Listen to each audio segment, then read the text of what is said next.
Hello बच्चों इससे पहले वीडियो में हमने बीजी व्यंजकों को भाग कैसे दिया जाता है ये सीखे थे। और उसके अंतर्गत एक पद को एक पद से कैसे भाग देना है और बहुपद को द्विपद से कैसे एक पद से कैसे भाग देना है ये हम सीखे थे। ठीक है, मतलब इससे पहले वीडियो में हम एक पद से कैसे भाग दिया जाता है ये हम सीख गया है। अब हम इस वीडियो में ये सीखने वाले हैं कि द्विपद में कैसे भाग दिया जाता है, मतलब बहुपदी व्यंजक को द्विपदी व्यंजक से कैसे भाग दिया जाता है अभी हम सीखने वाले हैं। ठीक है बच्चों, तो ध्यान से समझते हैं।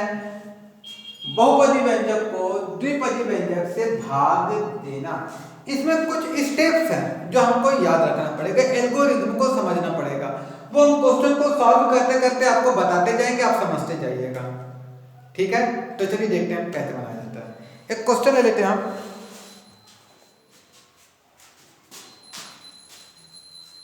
एग्जाम्पल नंबर 1,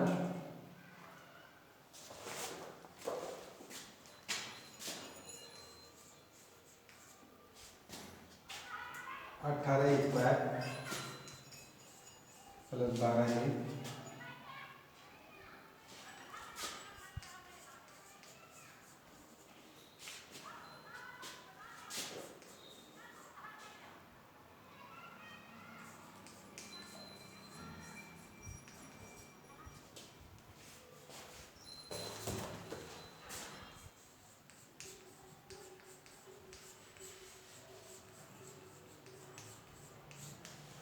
ठीक है बच्चों, देखिए इसको भाग देना है। कितने पद है? 1 2 3 4 बहुपद है और इससे भाग देना है।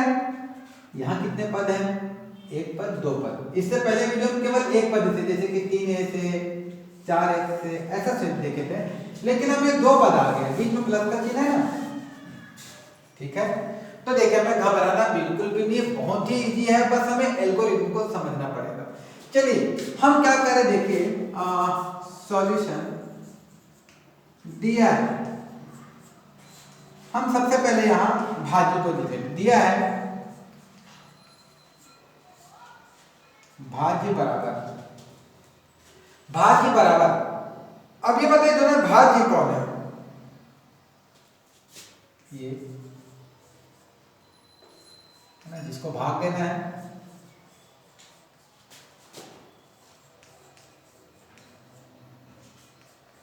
ठीक है, जो दिया उसको हम लिख लेंगे प्रथम। ऐसे लिखने के पीछे कारण ये भी है ताकि आप भाज्य और भाजक को बहुत अच्छे ढंग से समझ जाए। और भाजक को ने मतलब किससे भाग देना है, यहां तक क्लियर है? ठीक है, ये तो आपको सवाल से देख के उतारना है। अब इसे उतारने के बाद जो सबसे पहला काम होगा बच्चों हमारा, है ना, भाग देने से भी पहले जो हमारा सबसे पहला काम होगा वो होगा भाज्य को व्यवस्थित क्रम में लिखने का। व्यवस्थित क्रम का मतलब होता है अवरोही क्रम में लिखना है। किस क्रम में लिखना है? अवरोही। अवरोही मतलब घटता हुआ, आरोही का मतलब बढ़ता हुआ, अवरोही का मतलब घटता हुआ। तो जब हम बात करेंगे जैसे कि आपको 4 3 10 5 6 7 ऐसा, हम इसको अगर इसको बोले आरोही तो आरोही में क्या हो जाएगा? 3 4 5 6 7 10। इसको बोलेंगे बढ़ता क्रम, आरोही क्रम। और अवरोही बोले तो 10 7 6, है ना। हालांकि अभी मैंने कॉमा देके लिख रहे हैं, ऐसे इसको लिखा जाता है ना, बड़ा करके। यहाँ 10 से छोटा 7, 7 से छोटा 6, 6 से छोटा 5, 5 से छोटा 4, 4 से 3 छोटा 3, ये हमारा अवरोही हुआ। तो अवरोही को मतलब समझ गया, घटता क्रम। लेकिन जब हम बात करते हैं बीजी व्यंजक में, तो बीजी व्यंजक में अवरोही आरोही कैसे पहचानेंगे? तो बच्चों बीजी का मतलब होता है जिसमें चरांक हो, और चरांक का आरोही अवरोही, चरांक कम ज्यादा कैसे पहचानते हैं? घात से। ठीक है, घात से। तो हमें यहाँ क्या देखना है? घात के अनुसार हम अवरोही क्रम में लिखेंगे, तो मतलब घटते घात क्रम। यहां भाज्य को घटते घात क्रम, क्या बोलेंगे? घटते घात क्रम। और इसी को हम शॉर्ट बोलते हैं अवरोही क्रम में, घटते घात क्रम में लिखने पर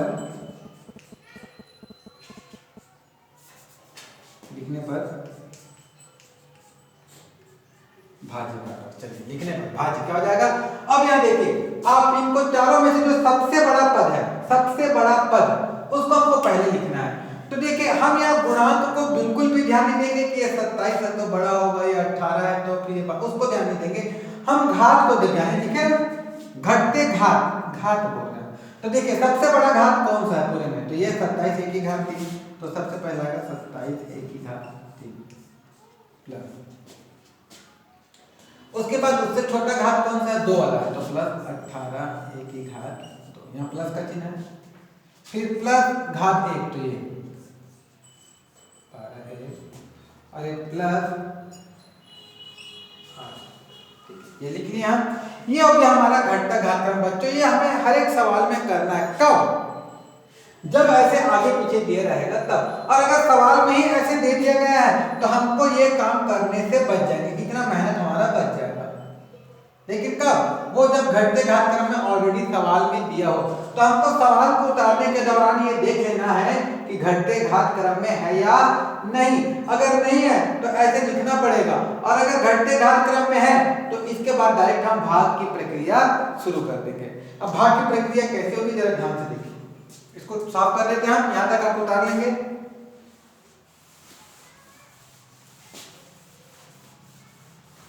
ठीक, अब थोड़ा नीचे लिखने के बाद थोड़ा सा जगह ले लेंगे बीचों बीच कॉपी का, हम जो भाज्य हमारा आया था ना उसको उतार देते हैं। तो क्या था, 27 एक ही घात 3, 18 स्क्वायर प्लस 12a। अब हम पूरे बटे चिन्ह वैसा वाला काम नहीं होगा अभी, अब इसका तरीका थोड़ा बदल जाएगा। अब हम यहाँ भाग का चिन्ह देंगे, ठीक है, और किससे भाग देना है, ये आ गया हमारा भाज्य और ये आ गया हमारा भाजक, ठीक है। तो बच्चों ये पहला सवाल है, ये पहला सवाल है, हम यहाँ कुछ लिख दे रहे हैं लेकिन बाद बाकी सवाल में लिखेंगे नहीं, डायरेक्ट आपको बनाना पड़ेगा।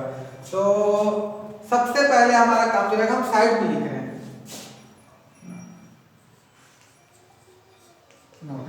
पहला भाज्य का पहला पद भागित भाजक का पहला पद। ये फिर मोरल कोरे लिखने में और टाइम लग जाएगा, आप ध्यान रखिए, और जहां भूलेंगे तो चूंकि वीडियो है तो आगे पीछे करके आप समझ सकते हैं। सबसे पहला काम हमारा क्या रहेगा, भाज्य के पहले पद को भाजक के पहले पद से भाग देंगे। अब भाज्य का पहला पद इस पूरे में लिखिए, भाज्य का पहला पद कौन कौन है, पहला ये है, तो 27 एक ही घात 3। भाजक का पहला पद कौन है, 3 है, तो भागित 3।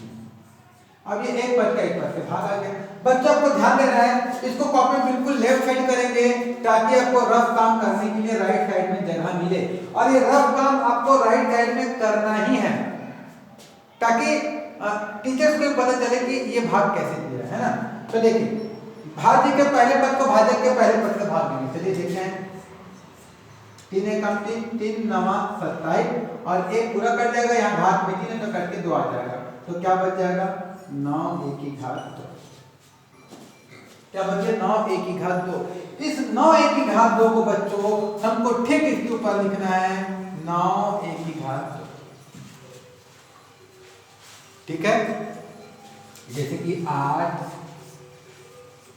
तो हम क्या करते हैं, 4 एकम 4, 4 दूनी पहाड़ा पड़ता है, ऊपर में क्या लिखते हैं, 2 लिखते हैं, और फिर क्या करते हैं, देखिए जरा, पहले तो हम पहाड़ा पढ़ते हैं, 4 एकम 4, 4 दूनी 8, तो फिर हम क्या करते हैं, 2 को ऊपर भी लिखते हैं, फिर क्या करते हैं, 4 दूनी, देखो गुना कर रहे हैं हम, 4 दूनी 8 ऐसे लिखते हैं, 4 दूनी 8 ऐसे लिखते हैं ना। तो यहाँ भी क्या करेंगे, 3a + 2 को गुना इससे करेंगे, जैसे इन दोनों को गुना करके यहाँ लिखते हैं, वैसे ही इन दोनों को गुना करके हम यहाँ लिखेंगे। ध्यान दीजिए, जैसे सिंपल भाग में हम यहाँ 2 तो पहले पहाड़ों को लिखते हैं, अगर आप कभी भी ऐसे गुना करते हैं, ध्यान देंगे, पहले हम पहाड़ा पढ़ते थे 3 5 15, फिर हम यहाँ 15 लिखते हैं, और ये आखिरी पाँच। ये गलत तरीका है। आपको सबसे पहले क्या करना है, आपको मन में पहाड़ा थोड़ा सा दोहराना है। 3 पंचे 15, तो 15 को पहले नहीं लिखेंगे, हम पहले 5 को लिखेंगे और 3 पंचे 15, फिर घटाने का काम फिर यहाँ। ये हमारा प्रक्रिया होता है। ठीक उसी प्रकार हमने भाग लेकर जो लिखा उसको यहाँ लिखे। अब इस पूरे का गुणा 3a + 2 से होगा। तो दूसरा नंबर प्रक्रिया हमारा क्या रहेगा कि जो भागफल आया है यहाँ पहला पद वाला, उसको गुना कर देंगे किससे, भाजक से। तो गुना करते हैं, गुना पढ़ के हैं एक पद का बहुपद से, प्लस प्लस प्लस 9 किया 27, 1 की घात 2 आगे मतलब 1 की घात 3, प्लस प्लस प्लस 9 दूनी 18, और यहाँ ये तो है नहीं तो चुपचाप 1 की घात 2। जैसे हम गुना करते हैं तो आप देख पाएंगे कि गुना के बाद जो हमारा है वो पहला पद बिल्कुल सेम आ गया। पहला पद यहाँ से पता चल जाएगा कि हमारा ये काम सही है कि नहीं। पहला पद देखिए एक जैसा आ गया, तो पूरे को लिख देंगे यहाँ।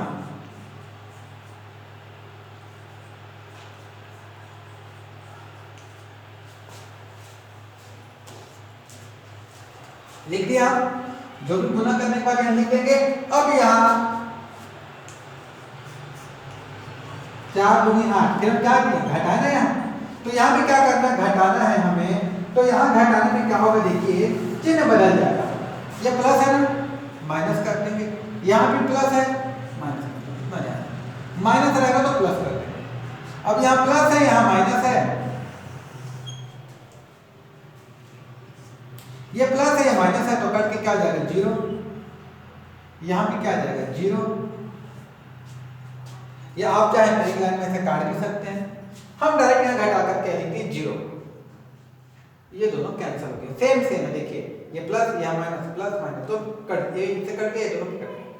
अब हमारा बच क्या गया 12a + 8। तो अब हम जो नीचे में लिखेंगे उतारेंगे, वो क्या रहेगा 12a + 8। मतलब अब हमें इसे भाग देना है बच्चों, 12a + 8। तो फिर से वही प्रक्रिया, भाज्य का अब हमारा भाज्य ये कहलाएगा। तो भाज्य के पहले पद को भाजक के पहले पद से भाग देंगे। तो तीसरा स्टेप हमारा आ गया 12a/3a। क्या 3 चौके 12 और ए दोनों जगह दोनों कट गया, तो फाइनली आ कर गया 4। तो यहां लिख देंगे, और 4 में क्या चिन्ह है, प्लस है, तो +4। देखिए पहला प्रक्रिया भाज्य के पहले पद को भाजक के पहले पद से भाग देंगे। जो भी आएगा भागफल उसका मेन जो भाजक है उससे गुना कर देंगे, जो आएगा उसे उतार दिए, घटा दिए। अब तीसरे स्टेप में फिर से प्रक्रिया रिपीट हो रहा है, भाज्य के पहले पद को भाजक के पहले पद से। लेकिन अब भाज्य ये नहीं है हमारा, ये है। तो 12 को 3 से भाग दिए, 4 आया, 4 को यहाँ उतार दिए। अब 4 का गुना पूरे से होगा, तो चौथा स्टेप क्या आ जाएगा, 4 × 3a + 2। जगह शॉर्ट हो रहा है तो नहीं गुना करके लिखिए, प्लस प्लस प्लस 4 दिया 12a और प्लस प्लस प्लस तो 4 दूनी 8 है ना। तो 4 दिया 12a प्लस प्लस प्लस 4 दूनी 8। यहाँ भी प्लस है तो माइनस, प्लस है तो माइनस। ये 12 में 12 गया 0, 8 में 8 गया 0। इस प्रकार देखते हैं कि प्रत्येक पद को हमने भाग दे डाला है और हमारा यहाँ भाग की क्रिया समाप्त होती है। तो अंतिम में बच्चों देखिए सर को यहाँ उतारना है बगल में ना हमें अंतिम में,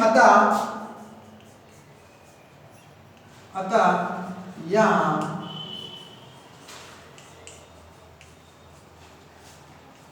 भागफल बराबर कितना आ गया, 9 1 की घात 2 + 4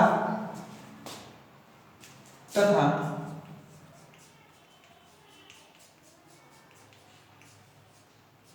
क्षेत्रफल बराबर 0। ये आ गया हमारा आंसर। देखिए हम भाग दे रहे ना, तो यहाँ हर एक चीज को क्लियर लिख दिए, भाज्य को पहले लिख दिए, फिर भाजक को लिख दिए। अब हल करने के बाद आखिरी में भागफल को भी लिख दिए और क्षेत्रफल को भी लिख दिए। ठीक है बच्चों, तो यह भाग देना तो उम्मीद आप सब सीख ही गए होंगे। अब इसके बाद इसी में एक सवाल पूछ दिया जाता है कभी कभी, भाग देने की भी देगा। अब ठीक इसमें एक चीज और जोड़ते हैं। देखिए ये पहला सवाल हो गया, अब इसे हम क्या आता है और समझा रहे हैं। इसलिए आगे क्या आ जाएगा, तथा बताएं कि क्या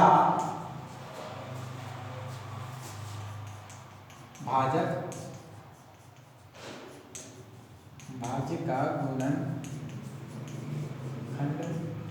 है। ऐसा भी क्वेश्चन आता है ना, यहाँ नहीं है लेकिन आता है। हमें पहला क्वेश्चन समझाना इसमें ये नहीं था, हो सकता है जब प्रश्नावली सॉल्व करते हुए क्वेश्चन आए तो उसको कैसे सॉल्व करते देखते हैं। अगर इस टाइप का लिखा रहेगा तो देखिए सॉल्व तो आपको यहाँ तक सेम करना है, सेम बस एक लाइन लिखना है। क्या लिखना है देखिए, अब गुणनखंड पढ़ के आएंगे छठे में, याद कीजिए गुणनखंड। जैसे कि हम बात करें 8 का गुणनखंड कौन कौन है, 8 का गुणनखंड 8 का याद कीजिए 1 2 4 8। 15 का गुणनखंड बराबर 1 3 5 15। कुछ याद आया? 15 जिस से भाग जाता है, 15 किस से भाग जाता है, 1 से 3 से 5 से 15 से, खुद से। कोई भी संख्या 2 चीज से तो पक्का भाग जाता है, 1 से हम खुद से। उसके अलावा ये 3 से जा रहा है, 5 से जा रहा है, 8 किस से जा रहा है, 1 2 4 8। तो ये जो है ये सभी 8 के क्या कहलाएंगे, गुणनखंड। ये सभी 15 क्या कहलाएंगे, गुणनखंड। मतलब गुणनखंड मतलब पूरा भाग देने वाला। अगर कोई पूछ देता है कि बताओ 4 12 का गुणनखंड है कि नहीं, 4 12 का गुणनखंड है कि नहीं, तो 4 12 को भाग देता है कि नहीं, पूरा 4 या 12 पूरा भाग दे रहा है, तो मतलब 4 12 का गुणनखंड है। तो गुणनखंड के लिए कंडीशन क्या है कि यदि कोई भाजक अपने भाज्य को पूरा भाग दे दे, शेषफल में 0 बचे, तो वहां भाज्य का गुणनखंड होता है। अब यहाँ देखिए यहाँ शेषफल क्या आ गया, 0, तो इसी को यहाँ लिखना पड़ता है। चूंकि यहाँ शेषफल 0 है, चूंकि यहाँ शेषफल 0 है, इसलिए भाज्य का गुणनखंड है। और अगर नहीं आता तो क्या लिख देते हैं, क्योंकि शेषफल 5 है या 5a है, इसलिए भाज्य का गुणनखंड नहीं है। ठीक है, चलिए हम एक आध एग्जांपल देख लेते हैं।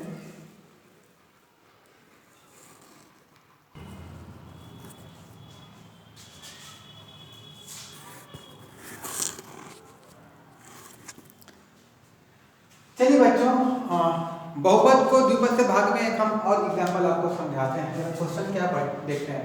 -12 x घात 2 -8 x घात 2 सॉरी -12 x घात 3 -8 x घात 2 -5x + 10 को 2x - 3 से भाग दें तथा बताएं कि क्या भाज्य का गुणनखंड है।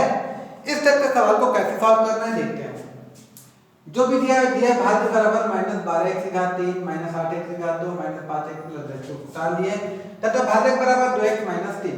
अब देखिए यहाँ घटते घात क्रम में भी नहीं, x घात 3 फिर घात में 2 फिर घात में 1 फिर घात में 0। अरे कुछ नहीं, मतलब यहाँ 0 है। अरे 10 बराबर क्या लिख सकते हैं, 10 गुणित 1, 10 एकम 10 और 10 1 को हम क्या लिख सकते हैं, x की घात 0। किसी की भी घात 0 तो उसका मान 1 हो जाता है, तो 1 की जगह ये तो आ गया ना, घात में 3 घात में 2 घात में 1 और घात में 0। तो घटते घात क्रम में है, तो हमको इसके पहले सवाल में जो किए थे वो करने की जरूरत नहीं है। चुपचाप इस फॉर्मेट में लिख देंगे और ऐसा लिखने के बाद हमारा पहला काम क्या होता है, भाज्य के पहले पद को भाजक के पहले पद से भाग देना है। भाज्य का पहला पद भाजक का पहला पद देखिए। अब हम बदल उतारें, 2 छक्के 12 x घात 3 x, ये x पूरा कट जाएगा, 1 3 कट के क्या बच जाएगा 2, तो क्या बच गया -6x और घात में आ गया 2, -6x की घात 2 -6x स्क्वायर। अब उसको हम क्या लिख देंगे ऊपर में -6x स्क्वायर। अब ये जो आया है इसको गुना पूरे के साथ हो जाएगा। दूसरा स्टेप हमारा क्या होगा, ये जो आया है -6x स्क्वायर, इसका गुना पूरे के साथ हो जाएगा, तो 2x - 3 दोनों को गुना करेंगे तो क्या आ रहा है माइनस प्लस माइनस 6 दूनी 12 x की घात 2 x मतलब x की घात 2 और 1 3 माइनस माइनस प्लस 6 तिया 18 और ये x की घात ठीक है, तो चलिए लिख देते हैं -12x/3 प्लस 18x/2। अब आपको हर बनाना नहीं है, कह रहे यहाँ तो एक जैसा आ गया, यहाँ नहीं आया, कोई दिक्कत नहीं है, पहला पद एक जैसा आना चाहिए, बिल्कुल एक जैसा। तो पहला पद आपका एक जैसा आएगा ही, और अगर नहीं आता तो मतलब आपने कुछ गलत किया। देखो यहाँ माइनस है तो यहाँ भी माइनस, 12 है तो 12x/3 है तो x/3। ठीक है, चलो घटा देते हैं। तो घटाएंगे बच्चों तो ध्यान रखिएगा, कभी भी घटाएंगे तो चिन्ह बदल जाएगा, माइनस है तो यहाँ प्लस हो जाएगा और एक प्लस है तो माइनस हो जाएगा। ये आपको करना है, ठीक है। देखिए जरा, इसके आगे माइनस, इसके आगे प्लस है, ये तो पूरा कट के क्या हो जाएगा 0। लेकिन यहाँ देखिए ये दोनों में माइनस का चिन्ह है, सब सजातीय पद है, चिन्ह भी समान है, तो समान चिन्ह होने के कारण दोनों में माइनस के चिन्ह, तो दोनों क्या हो जाएगा जुड़ जाएगा। तो 18 और 8 26, लेकिन चिन्ह तो वही है, तो -26 समान चिन्ह होने के कारण जुड़ जाएगा। अब बगल वाला क्या है -5x, पूरे को उतार देंगे, ये हल करने के बाद आया और उसके बाद ये पूरे को उतार देंगे और फिर से तीसरा नंबर भाज्य का पहला पद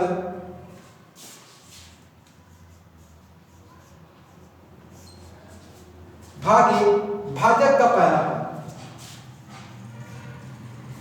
चलिए 2 से 26 कट जाएगा 13 बार में, x पूरा कट जाएगा, ये 2 कट जाएगा, बचे गए तो बच क्या गया -13x। तो यहां लिख देंगे -13x। अब इस -13x का फिर से पूरे के साथ गुना होगा, तो चौथा स्टेप हमारा क्या हो जाएगा -13x गुणित 2x -3, माइनस प्लस माइनस 13 दूनी 26x और x की घात 2, 13 दूनी 26 x की घात 2, माइनस माइनस प्लस 13 तिया 39 और ये हो जाएगा x। तो क्या आ गया भाई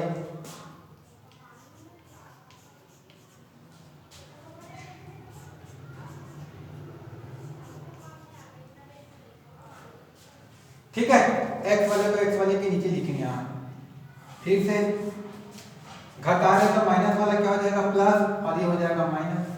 अब देखते हैं बिल्कुल एक जैसा पद है ना, -26x/2 -26x/2 ये आएगा ही। अब ये माइनस क्या बन जाएगा प्लस और प्लस बन जाएगा माइनस, तो देखिए समान होने के कारण ये हो जाएगा 0 और यहाँ देखिए फिर से ये माइनस है और इसमें भी माइनस है, दोनों में माइनस है, तो दोनों माइनस समान चिन्ह होने के कारण जोड़ देंगे, समान चिन्ह होने के कारण जोड़ देंगे और 39 और 5 कितना हो जाएगा 44, और चूंकि दोनों माइनस है तो माइनस और उतर जाएगा प्लस x -44x और ये हो गया प्लस 10। ठीक है, अब हम ये हमारा नया भाग आ गया, यहां तक तो उतार लिए होंगे आप, हम साफ कर रहे हैं ताकि जगह बन जाए।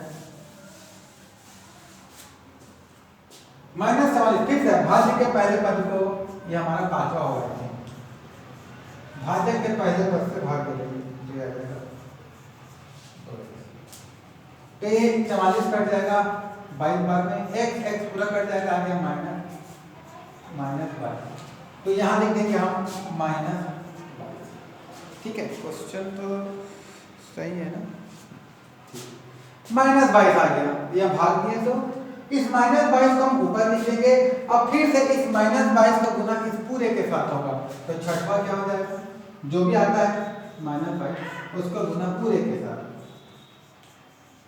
चलिए देखते हैं बच्चों, माइनस प्लस माइनस 22 गुनी 44 है, मतलब सही जा रहा है, माइनस माइनस प्लस और 3 दूनी 6, 3 दूनी 66, तो अब ये आ गया -44x प्लस 66।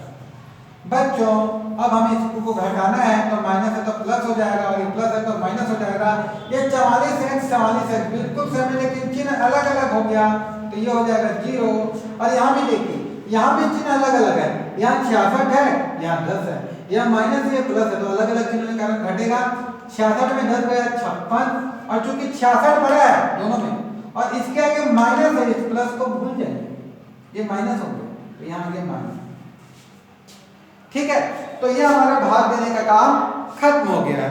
अंतिम में लिख देंगे हम, जगह मेरे पास शॉर्ट हो रहा है तो हम एक काम करते हैं, यहाँ तक तो उतार लिए, यहाँ इसको मिटा देंगे।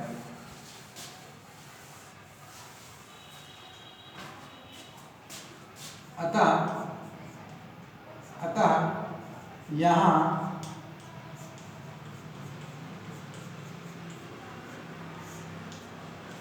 भागफल बराबर, भागफल क्या है भाई, -6x² -13x -5। ठीक है,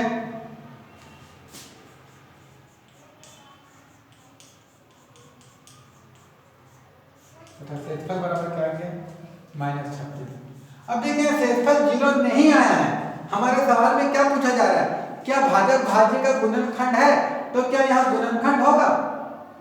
आपको कंडीशन बता दी थी, गुणनखंड के लिए शेषफल 0 आना चाहिए, शेषफल 0 नहीं है तो हम क्या लिख देंगे, इसे समझ लीजिए। ठीक है, बिल्कुल, अब इसको हम साफ कर देते हैं। चूंकि यहाँ शेषफल 0 नहीं है, 0 आना चाहिए, शेषफल ला मतलब भाग नहीं जा रहा है, नहीं है, इसलिए भाजक भाज्य का गुणनखंड नहीं है। और अगर आता तो क्या लिख देते, क्योंकि यहाँ शेषफल 0 है इसलिए भाजक भाज्य का गुणनखंड है। ठीक है,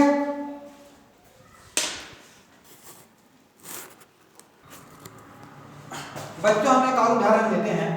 ये क्या बोल रहा है कि 8q की घात 3 + 2q - 8q की घात 2 - 1 में 4q + 2 का भाग दें तथा जांच करें कि क्या भाज्य बराबर भाजक गुणित भागफल जोड़ शेषफल। मतलब ये सही है कि नहीं, ऐसा होता है कि नहीं। हम जानते हैं कि ये विभाज्यता का नियम है, गुण है ये, और कभी भी भाग देते हैं तो भाजक और भागफल को गुणा करके शेषफल को जब जोड़ते हैं तो भाज्य वो आता ही है, लेकिन हमें यहाँ चेक करना है। ठीक है, तो देखिए हम क्या कर रहे हैं, सबसे पहले दिया है भाज्य बराबर जो दिया है उसे उतार लेंगे तथा भाजक बराबर जो दिया है उसे उतार लेंगे। भाज्य अवरोही क्रम में है, क्या घात में 3 है, फिर घात में 1 है, फिर घात में 2 है, मतलब अवरोही क्रम में नहीं है। तो एक बार लिख लेंगे यहाँ भाज्य को घटते घात क्रम में लिखने पर 8q की घात 3 माइनस ये पहले आ जाएगा तो 8q की घात 2 + 2q - 1। फिर हम ये भाग देने के फॉर्मेट में लिख के पूरे को लिख के 4q + 2 से भाग देंगे, तो वही बच्चों कि भाज्य के पहले पद को भाजक से पहले से पद से भाग देंगे, जो आएगा उसको यहाँ लिख देंगे, यहाँ ऊपर लिखेंगे और ऊपर से फिर गुणा करके जो आएगा लिख देंगे। तो ये हमारे भाग देने की प्रक्रिया। आप इस वीडियो को देखिए, 2 क्वेश्चन बता चुके हैं, तो उम्मीद है कि पूरा यहाँ तक आपको बिल्कुल क्लियर हो जाएगा, यहाँ तक बिल्कुल क्लियर हो जाएगा। ठीक है, हमें रफ काम को बगल में ही लिखेंगे, रफ काम को बगल में ही करना है। ठीक, राइट हैंड बिल्कुल कॉर्नर में, राइट साइड का। तो ये आप वीडियो को आगे पीछे करके देखिए, समझिए। अगर कहीं नहीं आ रहा तो फिर आप ग्रुप में बोलिए कि सर ये हमें नहीं आ रहा। 2 क्वेश्चन समझा चुके, पूरे प्रक्रिया आपको समझ में आएगा। लेकिन इस क्वेश्चन को बनाने के पीछे कारण ये था कि आपको ये आगे का जो काम है वो हम समझा सके। ठीक है, तो चलिए आगे क्या करना है आप देखते हैं। देखिए यहाँ तक लिखने के बाद हमें क्या लिखना पड़ता है, अतः यहाँ अंतिम में लिख देना, अतः यहाँ भागफल बराबर क्या आता है, 2q की घात 2 - 3q + 2 तथा शेषफल बराबर -5, ऐसे लिखते हैं हम। तो अब ये हमारा पूरा भाग देने का काम समाप्त हो चुका है। अब हमें आगे का काम करना है। ठीक है, तो यहाँ तक तो हम हर सवाल में करेंगे, लेकिन जब ये दिया रहेगा तो आगे कैसे करते हैं चलिए देखते हैं उसी को। तो बच्चों भाग देने के बाद भागफल और शेषफल को लिखने के बाद अब हम क्या करें देखिए, अब फिर से ऐसे पुनः हमें क्या ज्ञात करना है, क्या सिद्ध करना है कि भाज्य बराबर भाजक गुणित भागफल जो शेषफल, ये बताना है। तो सेम ऐसे लिख लेंगे। भाज्य के नीचे हम सवाल में शुरुआत में भाज्य और भाजक लिख दिए हैं, तो वहां से देख के भाज्य को लिख देंगे सवाल को देख करके, है ना। हम चाहे तो यहाँ ये था ना अपना, ये 8 क्यू स्क्वायर कायदे था, तो -8 क्यू स्क्वायर प्लस 2 क्यू ऐसे, है ना। तो बिल्कुल ऐसे उतार देंगे। भाजक क्या था हमारा 4 क्यू प्लस 2, तो ब्रैकेट में लिख देंगे गुणित, गुना, गुना के चिन्ह को लिखने की जरूरत नहीं थी, दो कोष्टक के बीच में गुना के चिन्ह को लिखने की जरूरत नहीं होती है। भागफल जो आया उसको लिख देंगे, है ना, आखिरी में लिखें। प्लस, तो प्लस शेषफल जो आया उसको लिख देंगे। अब हमें करना क्या है, देखिए हम लेफ्ट हैंड साइड को कुछ नहीं करेंगे, हमको राइट हैंड साइड को सॉल्व करना है और देखने की इतना ये बराबर हो रहा है, दोनों तरफ बराबर आ रहा है। तो चलिए अब या राइट हैंड साइड में क्या है 4 क्यू प्लस 2, ये लेफ्ट हैंड है, बराबर है ये राइट हैंड है, प्लस और ब्रैकेट में माइनस, ये है, ठीक है भाई। अब द्विपद का बहुपद से गुना, याद कीजिए आप पढ़ के आए द्विपद का बहुपद से, तो क्या करते थे 4 क्यू, पहले 4 क्यू को गुना पूरे के साथ होगा,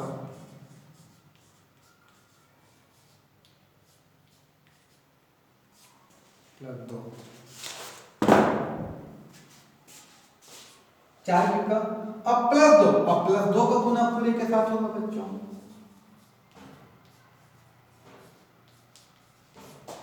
और ये प्लस ब्रैकेट माइनस, ये सिंपल है। चलिए गुना करते हैं, है ना। प्लस प्लस प्लस 4 दूनी 8 क्यू, और यहाँ क्यू की घात 2, तो मतलब क्यू की घात 3। उम्मीद है आपको समझ में आ रहा होगा। प्लस माइनस माइनस 4 तिया 12 क्यू क्यू मतलब क्यू की घात 2, यहाँ घात 1 है जुड़ जाएगा। प्लस प्लस प्लस 4 दूनी 8 और ये क्यू, चलिए ओके अभी जा रहा है। प्लस प्लस प्लस 2 दूनी 4 और यह जाएगा क्यू की घात 2,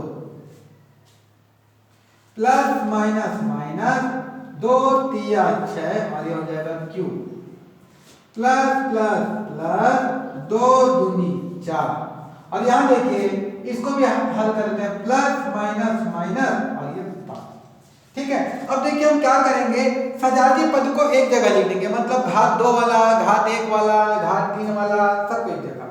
तो घात 3 तो और कोई नहीं है, तो ये बस बच जाएगा 8 क्यू की घात 3 माइनस 12 क्यू की घात 2, और कहीं 2 रखे ये है, देखिए तो प्लस एक जगह लिख देंगे, प्लस 8 क्यू माइनस 6 क्यू और एक प्लस 4 और माइनस 5। तो चलिए सजातीय पदों को हल करते जाते हैं। तो ये तो ठीक है, ऐसे ही रहेगा ये। इन दोनों को देखिए जरा, दोनों सजातीय पद है, घात 2 वाला, एक में माइनस का चिन्ह है, एक में प्लस का चिन्ह है, अलग अलग चिन्ह होने पर घटाते हैं। 12 में 4 गया 8, और चूंकि 12 बड़ा है इसलिए माइनस का चिन्ह आएगा, और एक कौन सा पद है घात 2 वाला, तो क्यू की घात 2। ये दोनों हो गए। अब इन दोनों को देखिए, ये क्यू वाले पद है, क्यू वाले, इसके आगे प्लस है, इसके आगे माइनस है, अलग अलग चिन्ह होने के कारण घटाएंगे, तो 8 में 6 गया 8 में 6 गया 2, चूंकि 8 क्यू प्लस है तो 2, और 8 में 6 गया 2, ये हो गया क्यू, और चूंकि 8 बड़ा है इसलिए हम प्लस कर दिए, ये भी हो गया। अब इसको देखिए, 4 के आगे प्लस है, 5 के आगे माइनस है, अलग अलग चिन्ह में घटेगा, 5 में 4 गया 1, चूंकि 5 बड़ा है इसलिए माइनस कर दिए, आ गया। अब जब देखिए ये सेम भाज्य है कि नहीं, 8 क्यू की घात 3 माइनस 8 क्यू की घात 2 प्लस 2 क्यू माइनस 1, मतलब ये किसके आ गया, ये किसके बराबर हो गया, बराबर लेफ्ट हैंड साइड, ठीक है। तो अंतिम में लिख देंगे बराबर लेफ्ट हैंड साइड लिख देंगे, बराबर लेफ्ट हैंड साइड लिखने के बाद इसके नीचे में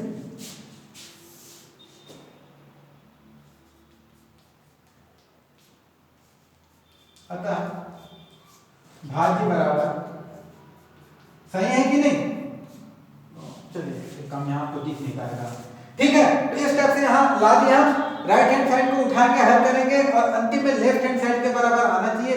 अगर आता है तो लिख देंगे बराबर लेफ्ट हैंड साइड। अब इसके बाद हमें थोड़ा सा बस और लिखना है, क्या करना है देखिए,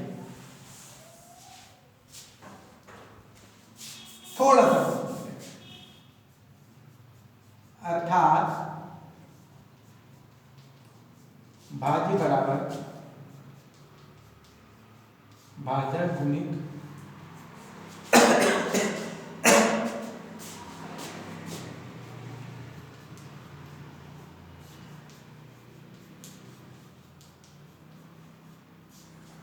अर्थात भाज्य बराबर भाजक गुणित भागफल जोड़ शेषफल, ऐसा होता है, यह हमें पता चल गया। और लिख देंगे अतः प्राप्त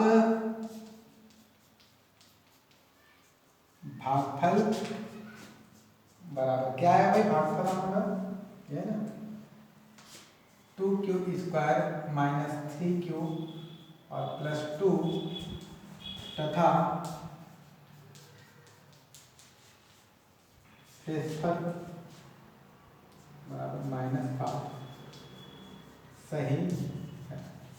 ठीक है बच्चों, तो ये हो गया हमारा इस प्रकार के सवाल को सॉल्व करने का तरीका। तो इस वीडियो में बहुपदी व्यंजक को द्विपदी व्यंजक से कैसे भाग दिया जाता है, भाजक भाज्य का गुणनखंड है कि नहीं ये कैसे पता करेंगे, और भाज्य बराबर भाजक गुणित भागफल जोड़ शेषफल, इसकी सत्यता की जांच कैसे करेंगे, इन तीनों से संबंधित प्रश्नों को सॉल्व करके आपको बताया गया है। उम्मीद है कि आप आगे के प्रश्नों को हल कर लेंगे। वीडियो को देखने के बाद प्रश्नावली 4.3 के सवाल को हल करेंगे। देखिए पहला क्या बोल रहा है, निम्नलिखित बहुपद को चर राशि के घातांक के घटते क्रम में लिखिए।